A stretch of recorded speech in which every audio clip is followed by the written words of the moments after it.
Friends આજે ફરીથી plus accounting સોફ્ટવેરમાં એક નવું પણ જોશું ફ્રેન્ડ્સ. કાલે આપણે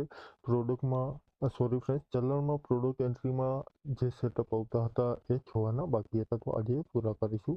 તો સૌપ્રથમ અહીં ડેમો વર્ઝન ખોલી લેશું, સેટઅપમાં જશું ફ્રેન્ડ્સ.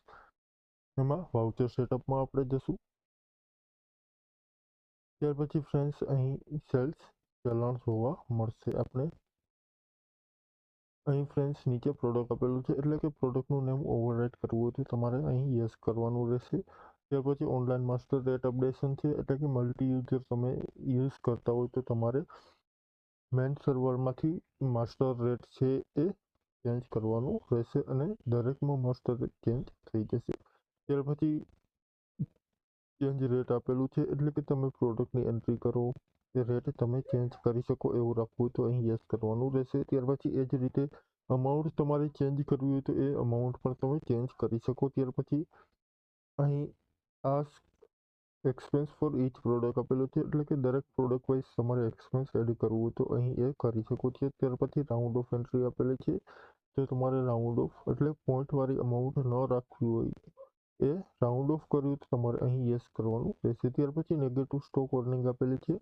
એક્ઝામ્પલ તરીકે અહીં ફ્રેન્ડ્સ તમે 10 પ્રોડક્ટની ખરીદી કરેલી છે અને એ પ્રોડક્ટ તમે 10 વેચી નાખો છો, ફરીથી 11મી પ્રોડક્ટ તમે સેલ્સ કરો છો, તમે સ્ટોક લીધો નથી, એન્ટર નથી કર્યો, તો એની તમને વોર્નિંગ અહીં જોવા મળશે. ત્યાર પછી રિવર્સ રેલ કેલ્ક્યુલેશન આપેલું છે. ત્યાર પછી સેલ્સ પરચેસની હિસ્ટ્રી આપેલી છે, એટલે કે પ્રોડક્ટમાં તમને શો કરી દેશે. આઇટમ વાઇઝ વેલિડેશન એક્સપ્રેશન આપેલા છે, એટલે કે આઇટમમાં તમારે વધારાની કંઈ પણ વેલિડેશનના એટલે કે આઇટમ ચોક્કસ છે એ એક્સપ્રેશન એડ કરવો તો અહીં કરી શકો. ત્યાર પછી ક્લોઝિંગ બેલેન્સ આપેલી છે, એટલે કે બિલમાં તમને સ્ટોકની ક્લોઝિંગ બેલેન્સ જોવા મળશે, અથવા તો ચલણ ક્રિએટ કરતા હોય તો એ ચલણમાં ક્લોઝિંગ બેલેન્સ જોવા મળશે. ત્યાર પછી અહીં ફ્રેન્ડ્સ અધર ઓપ્શન આપેલું છે. તમારે અહીં કંઈ ચલણમાં ટર્મ્સ એન્ડ કન્ડિશન એડ કરવી તો અહીંથી તમે ટર્મ્સ એન્ડ કન્ડિશન એડ કરી શકશો. ત્યાર પછી ડાયરેક્ટ પ્રિન્ટ કરવું હોય હાઈફાઈ પ્રિન્ટિંગ અથવા તો ઓનલાઈન પ્રિન્ટિંગમાં તમારે કાંઈ પણ પ્રિન્ટ કરવું તો અહીંથી કરી શકશો. ત્યાર પછી SMS સેન્ડ કરવા હોય ચલણના તો અહીંથી ઓનલાઈન SMS પણ તમે સેન્ડ કરી શકશો. ત્યાર પછી ડાયરેક્ટ ઈમેલ પણ અહીંથી સેન્ડ કરી શકશો.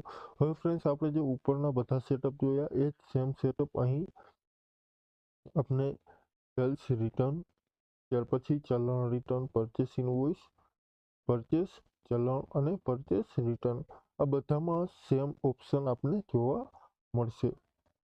જે ઓપ્શન અલગ છે પરચેસ ઇનવોઇસમાં એ કાલે હું તમને કહીશ કે કયો ઓપ્શન અલગ છે. એ કાલે આપણે વધારાનો જે એ ઓપ્શન છે એ બાબત જોઈ લેશું. Thank you friends. આજનો પાર્ટ અહીં પૂરો કરીએ. કાલે ફરીથી અલગ પોઈન્ટ જોશું. Thank you.